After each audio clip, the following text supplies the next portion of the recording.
എല്ലാവർക്കും നമസ്കാരമുണ്ട്. അപ്പോൾ നമ്മളിന്ന് എത്തിയിട്ടുള്ളത് തൃശ്ശൂരിൻ്റെ ചരിത്ര പരിസ്ഥിതി ശക്തനമ്പലം പാലസിലാണ്. അപ്പോൾ ടിക്കറ്റ് വരുന്നത് 35 രൂപ ടിക്കറ്റ് വരുന്നത്. പിന്നെ 10 രൂപ നമ്മൾ ഫോൺ ഉണ്ടെങ്കിൽ നമ്മൾ ഫോട്ടോ എടുക്കണമെങ്കിൽ 10 രൂപ ചാർജ് ഉണ്ട്. അപ്പോൾ 45 രൂപയാണ് നമുക്ക് ടിക്കറ്റ് വരുന്നത്. അപ്പോൾ നമുക്ക് ടിക്കറ്റ് എടുത്ത് അകത്ത് കയറുമ്പോഴത്തേക്ക് നമുക്ക് ഇതുപോലെ തന്നെ മനോഹരമായ കാഴ്ച തന്നെ കാണാനാണ് പറ്റുന്നത്. നല്ല പുല്ല് പൊരിച്ച ഉദ്യാനങ്ങളും ചുറ്റുപാടും പിന്നെ നല്ല ടൈലിട്ട നല്ല നടപ്പാതൊക്കെയാണുള്ളത്. നമുക്ക് ഇതിൻ്റെ പാലസിൻ്റെ അകത്ത് നമുക്ക് വീഡിയോഗ്രാഫി പാടില്ല, ഫോട്ടോ മാത്രമേ പാടുള്ളൂ. അപ്പോൾ നമുക്ക് ഇത് ചുറ്റും നടന്ന് വീഡിയോ എടുത്തിട്ട് നമുക്ക് അകത്ത് പോകാം.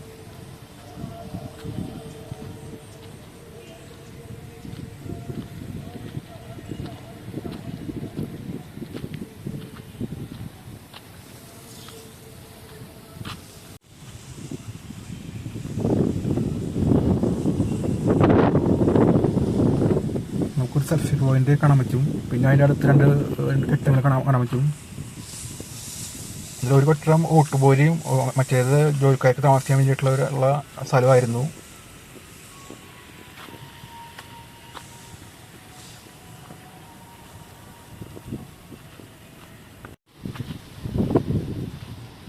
ഇവിടെ കുറേ ചെടിയും മരങ്ങളൊക്കെ ഉള്ളതുകൊണ്ട് നല്ല തണലാണ്. ഇപ്പം നല്ല വെയില ആണെങ്കിലും കൂടിയിട്ട് നമുക്ക് ഇതിൻ്റെ അകത്ത് അത്യാവശ്യം നല്ല കാറ്റൊക്കെ കിട്ടുന്നുണ്ട്. ഇവിടെ ഒരുപാട് പേര് ജോലി ചെയ്യുന്നുണ്ട് ചുറ്റുപാടും. ഇവിടെ ഈ ചെടികളും മരങ്ങളും ഒക്കെ നോക്കാനായിട്ട് ഇവിടെ ഒരുപാട് ആൾക്കാരുണ്ട്.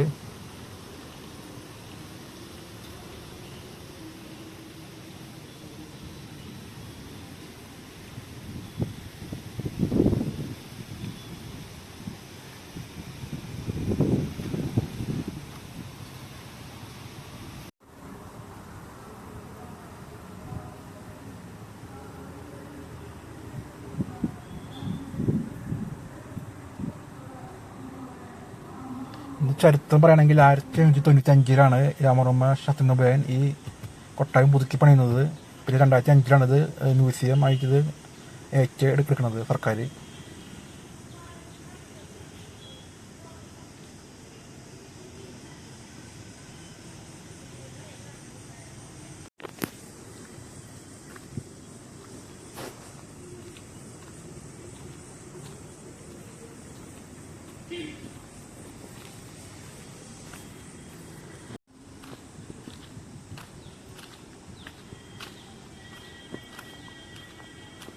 നമുക്ക് പാലസിന് തൊട്ടടുത്ത് തന്നെ ഒരു മനോഹരമായിട്ടുള്ളൊരു ഉദ്യാനമുണ്ട്. അത് വലിയൊരു ഉദ്യാനമാണ്. അതിൻ്റെ ഉള്ളിൽ ഒരുപാട് ഔഷധ ഗുണങ്ങളുള്ള കുറേ സസ്യങ്ങളൊക്കെ ഉണ്ട്.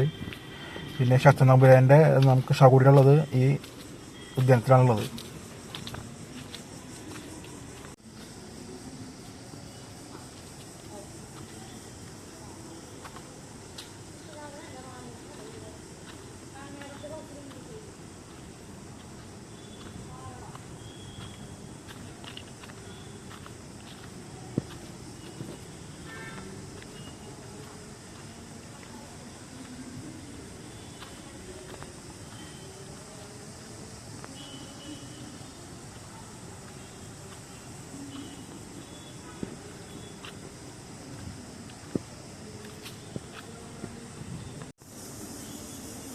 ഇതാണ് രാമവർമ്മ ശക്തനമ്പുരാൻ്റെ ശതാകുടീരം.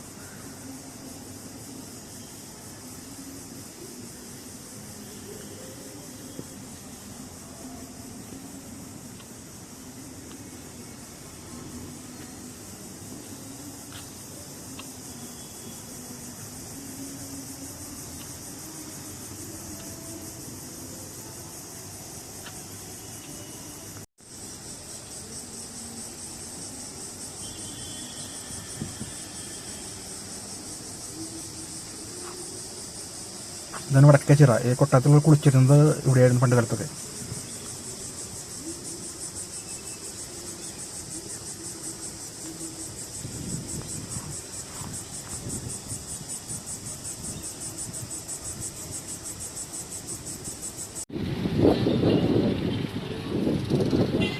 ഇതൊക്കെയാണ് പുറത്ത് കാഴ്ചകൾ കൊട്ടാരത്തിൻ്റെ. ഇതും കൊട്ടാരത്തിൻ്റെ കാഴ്ചകൾ കാണാം.